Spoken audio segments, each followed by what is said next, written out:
Good morning, students. In my previous lecture, I explained you chapter 19, Agro-based industry. In that, I explained you about the industrialization in India and the factors affecting the location of the industries. Today, I will start with the classification of the industries. Industries can be categorized into the following groups on the basis of the raw materials used, size, location, nature of the finished products. Okay, now all these are on the basis. First is that is on the basis of the raw materials. As we know, all the industries, whatever the products they will prepare, for that they require raw material. Okay, so on the basis of their raw materials, the industries can be classified into four categories. These are the agro-based industries, mineral-based industries, forest-based industries, and the animal-based industries. As I explained earlier, there are four types of industries are there, and these industries are classified on the basis of the raw material. Now, agro-based industries, or you know that the industries which are totally based on the agriculture, they will come under the agro-based industries. These are the sugarcane industry, cotton textile, jute industry, all these will come. Mineral-based industries means those industries which requires minerals as their raw material. So these will come under the mineral-based industries, and these industries are like the iron steel industries there, chemical industries are there, cement industries there, all these will come. Okay. Now the forest-based industries means these industries utilize forest resources like the wood, rubber, lac, resins, etc. Means timber industries there, rubber industry, wood pulp, paper industry, all will come under the forestry industries. Now next is the animal-based industry. Animal-based industries, as the name indicates, it means those industries which are totally depends on the animal and the animal products like the milk, meat, all these are there. So leather industry, then milk products are there, that is also will come under the animal-based industry, and the leather, as I explained, and other industries are these are the poultries are there, leather industries there, skin, hides, or the dairy products are there, silk, wool industry, all will come under the animal-based industries. Okay.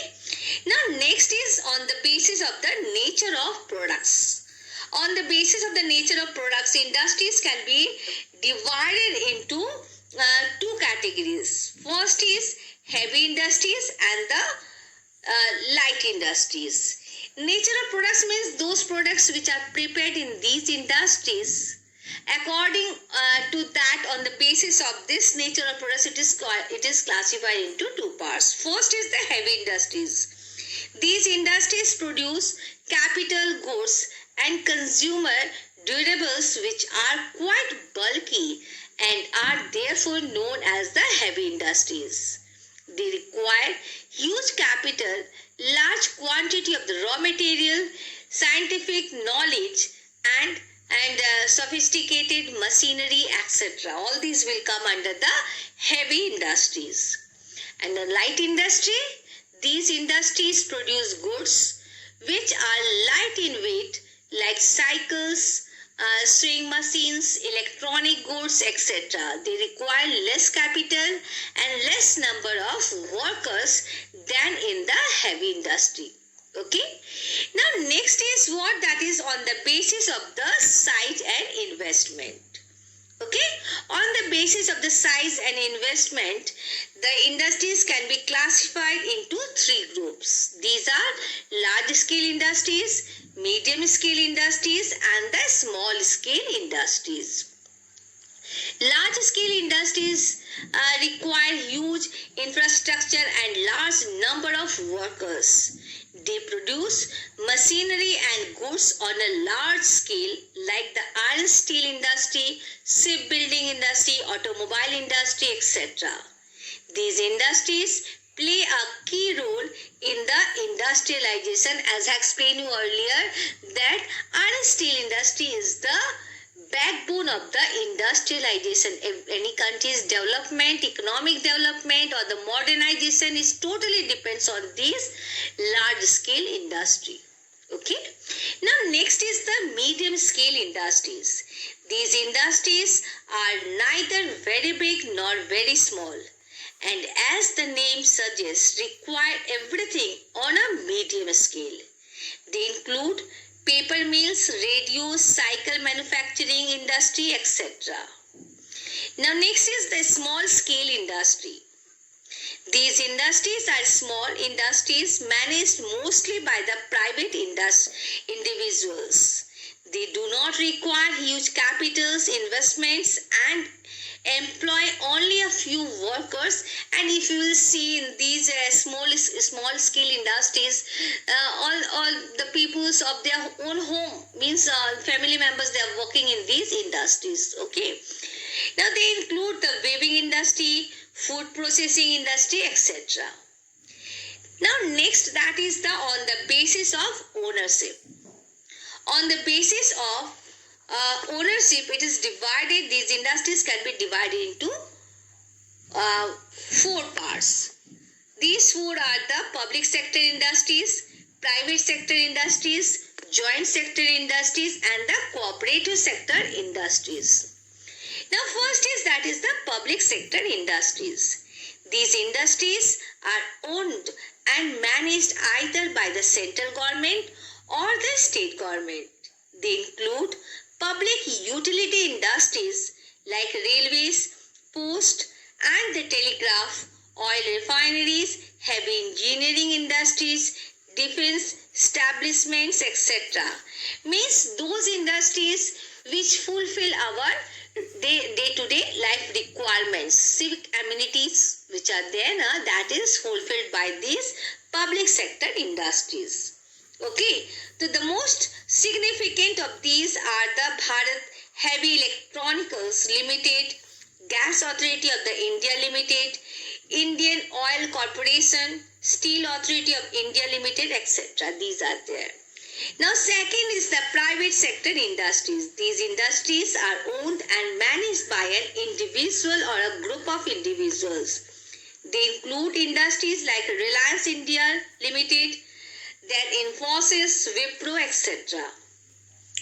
Next, that is the joint sector industries.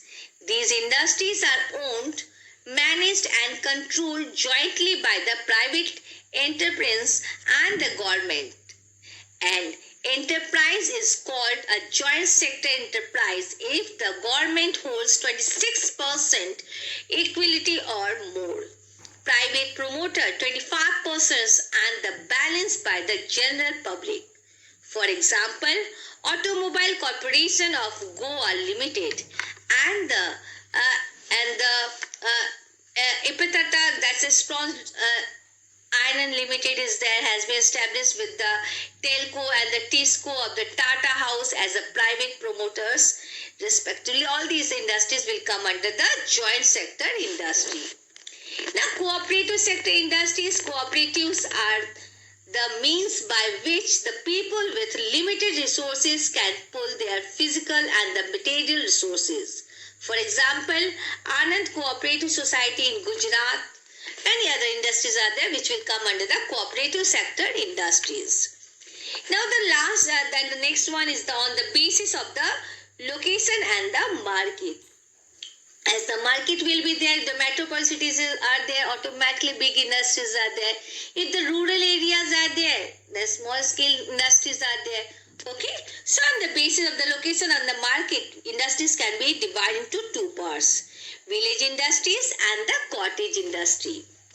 Village industries fulfill the basic needs of the local markets and all its requirements like raw materials, skills, labor, etc. are met from within the village. They include handloom, pottery making, food processing, pickles, khadi, etc.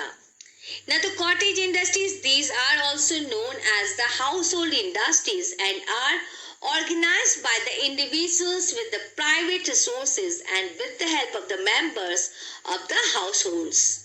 They use locally available resources and skills, for example, carpet weaving, handloom, and the handicrafts industries, etc. Now the last one, that is on the basis of finished product or the functions. Now on the basis of that, it is divided into four categories: basic industry, secondary or the consumer industries, tertiary industries, and the ancillary industries. The basic industries means those industries form the core industries on which other industries depend for their manufacturing.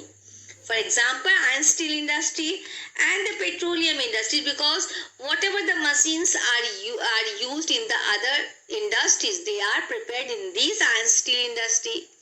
Petroleum industry, because as we know, for the development of any industry, we need transportation. Without transportation, raw materials can't be sent in the industries.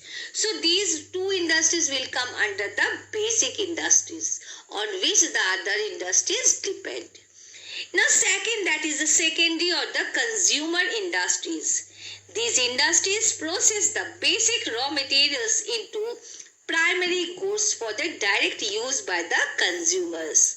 They include textiles, sugar, paper making, etc.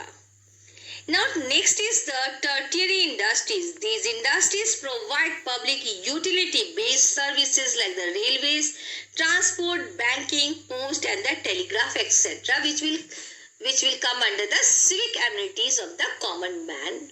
Okay. Now the next is the ancillary industries. These industries provide spare parts or the components required by the big industries like the heavy electrical industry, aircraft industries, locomotive, buses, etc. Okay, so these are the classification of the industries. For today up to this, in my next lecture, I will explain you about the sugar industry and the cotton industry. Thank you. God bless you all.